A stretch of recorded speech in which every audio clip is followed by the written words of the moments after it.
আমরা যে কোনো ব্যাপারে যে কোনো সময় যে কোনো কিছুতে একত্রিত হয়ে যে কোনো একটা পরামর্শ করে একটা কাজ করতাম এবং তার প্রত্যেকটা কাজ ছিল কনস্ট্রাকটিভ। সে কোনো রকম কখনোই কোনো ফালতু ধরনের চিন্তা ভাবনা বা কথা কখনোই বলতো না।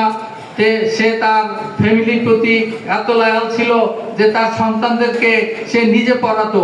তার সন্তানরা সেই নটরডেমে পড়তো। তখন সে বলতো যে আমি গৃহশিক্ষক দিয়ে আমি সন্তুষ্ট হইতে পারি না, যার জন্য সন্ধ্যার পরে আমি কোথাও যাই না, আমি আমার সন্তানদেরকে নিজে পড়াই। এই যে তার ফ্যামিলির প্রতি যে তার একটা ভালোবাসা, তার সন্তানদের প্রতি যে ভালোবাসা, আল্লাহ তাআলা কেন যে এটা করেছেন জানি না। হয়তো কোনো মঙ্গলের জন্য বা কোনো ভালোর জন্য এর পিছনে কোনো ভালো হয়তো এর পিছনে আছে না, যেটা আমরা জানি না। কারণ আমরা অনেক কিছুই জানি না। আমরা জানি শুধু সামনে যদি দেখি সেইটুক, কিন্তু সৃষ্টিকর্তা আগের বর্তমান পরের সবকিছুই সে জানে। সুতরাং তার যে চিন্তা ভাবনা সেটাকে আমরা কোনো রকম উপেক্ষা করতে পারবো না। সুতরাং আমি বেশি কিছু বলবো না। আমিও এই সদ্য উমরা করে আসছি, যে আমি আসার পরে একজনে বলছে যে উমরা বা হজ করে আসার পরে 40 দিন পর্যন্ত নাকি তার দোয়া আল্লাহ কবুল করেন। সুতরাং আমিও আশা করি যে হ্যাঁ, কেন আল্লাহ কবুল করবেন না, কেন তার ঘর ধরে আমরা কেন কবুল করব না?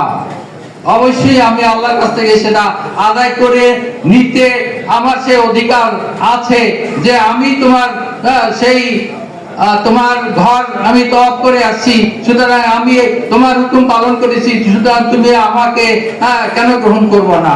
সুতরাং আমি সেই হিসাবে বলছি যে এখানে আরো অনেকে আছেন, আমার স্ত্রীও সাথে ছিল, সেও আছেন এখানে উপস্থিত। সুতরাং আমি এখানে যারা উপস্থিত আছেন, যারা উপস্থিত নাই, যারা আমাদের বন্ধু বান্ধব, আমাদের সহকর্মী, সকলের জন্য আমি দোয়া করি যে সকলেই যেন সুস্থ থাকে, সুন্দর থাকে এবং সুস্থভাবে ঈমান নিয়ে এবং এই তার যে পেশা, সেই পেশাকে সুন্দরভাবে সুস্থভাবে এবং আল্লাহর হুকুম আগাম মানিয়া তারপরে আমরা যেন আমাদের গন্তব্যে বুঝতে পারি এবং এই দুনিয়া থেকে সবাইকে বিদায় নিতে হবে এবং বিদায় নেওয়ার সময় আমরা যেন আমাদের ঈমান নিয়ে আমরা বিদায় নিতে পারি। কবরে সবাইকে যেতে হবে। একদিন এসেছি এবং আল্লাহর কাছে আসার সময় আমরা ওয়াদা করে এসেছি, আল্লাহ তুমি আবার যখন ডাক দিবা তখন আমরা আবার তোমার কাছে চলে আসবো। সুতরাং আমরা তার কাছে আবার চলে যাব। সুতরাং আমি আর সময় বাড়াবো না। আপনারা আমার জন্য দোয়া করবেন, আপনাদের জন্য আমি দোয়া করব। সবাই সুস্থ থাকবেন, ভালো থাকেন। আল্লাহ হাফেজ।